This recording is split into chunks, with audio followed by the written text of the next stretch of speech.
Good morning. Welcome back to the Jazzy Spot. It's Saturday morning, so that means it's time for coffee and anime. So if you're interested and you want to, stay tuned and let's get to talking. Now turn your headphones up and listen.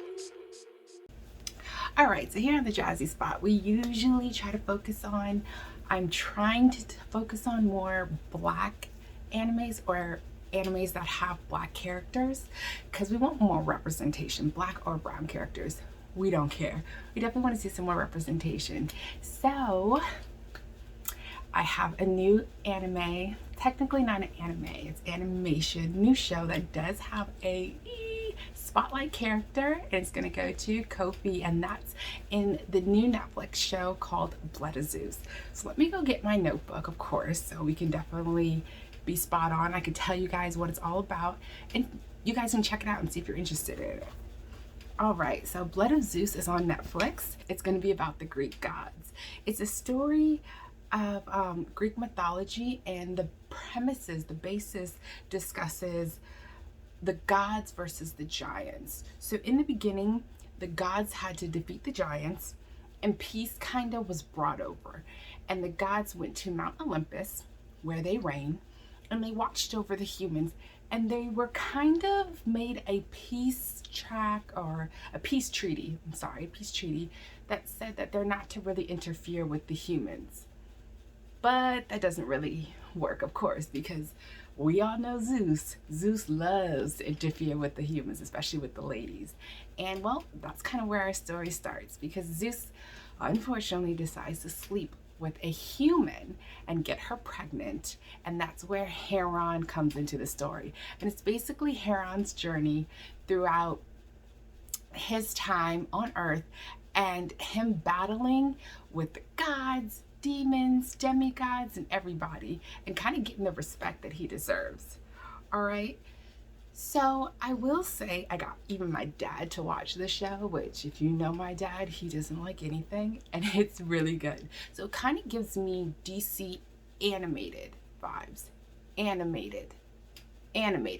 Let's focus on that because, DC movies, I'm a DC fan, but the animated ones are pretty good. So if you like the animation of Justice League Unlimited that was on Cartoon Network, or like Static Shock, that style of animation is what Blood of Zeus is, except it's way more mature content. This isn't just a couple buildings getting knocked down and they're injured and they get back up.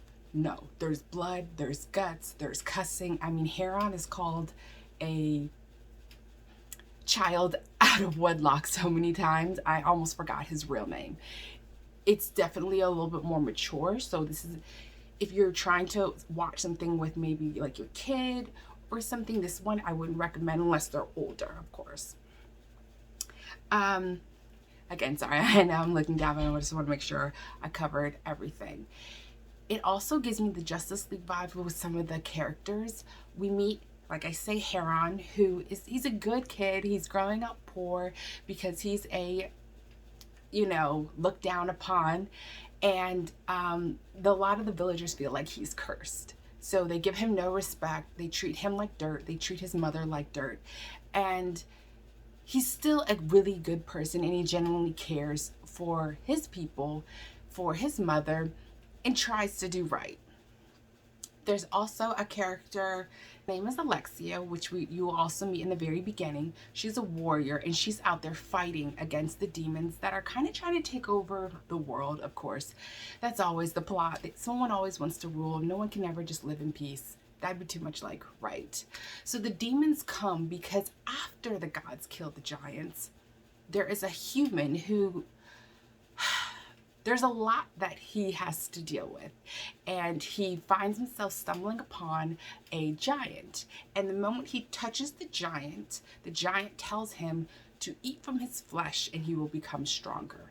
And when he does so, since the giant is so foul, he automatically turns into a demon, but he's granted like gifts and powers and strengths, and he takes that and gets an army and tries to like conquer over men, especially the men who belittled and degraded him, because he has a lot that goes on in his backstory as well.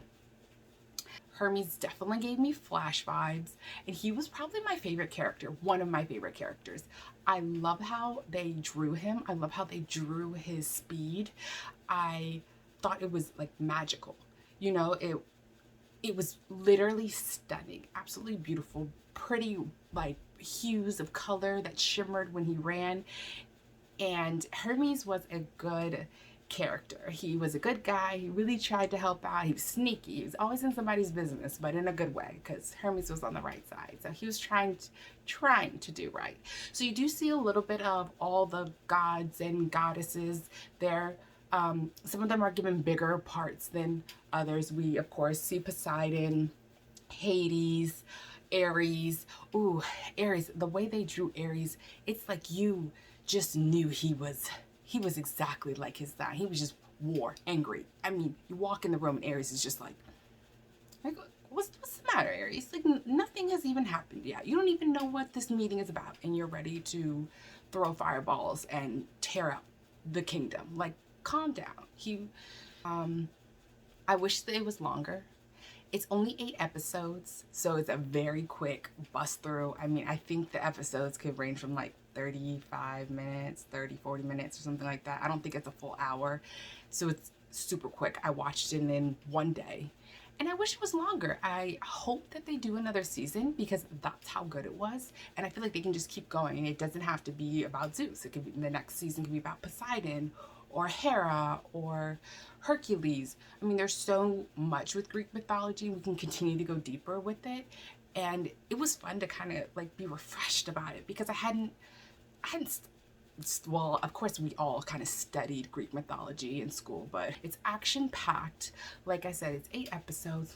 You know, I love me a good short animated series, so it's 8 episodes.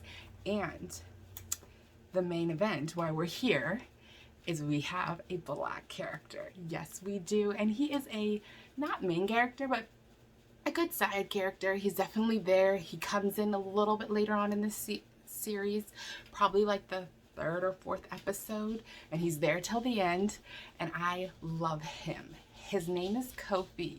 So I don't want to give out too much about him, but how they drew him. I love that you could tell he was a black man, but you know, because sometimes when we're drawn, you're like, that is not what we look like. No, they showed respect. He was done very well. Even his name Kofi, I believe, means something. But that's why you're here, because anytime we get any character that, you know, is of color, I like to talk about him. I like to bring him the spotlight because I constantly want to see more of us, and we're here, and Black Girls Love Anime, and we want to see more black and brown people in your anime. So yes, cross fingers. So if you guys are interested, definitely check out Blood of Zeus. Like I said in the beginning, on Netflix, 8 episodes, and I thoroughly think you'll enjoy it. So I know I said last time that when there's a pop, I will pop over there and let you guys see who decided to pop up, but I do not have them here yet. When they are here, I'll definitely pan over the camera and show you who's there, but Todoroki is still alone. Don't worry, some friends are coming.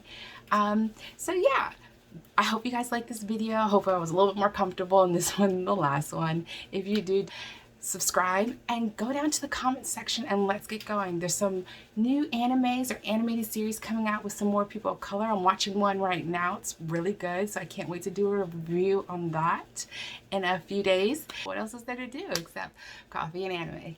All right, guys, thanks for your time. Hope to see you soon. Bye. Y'all ain't never seen no shit like this.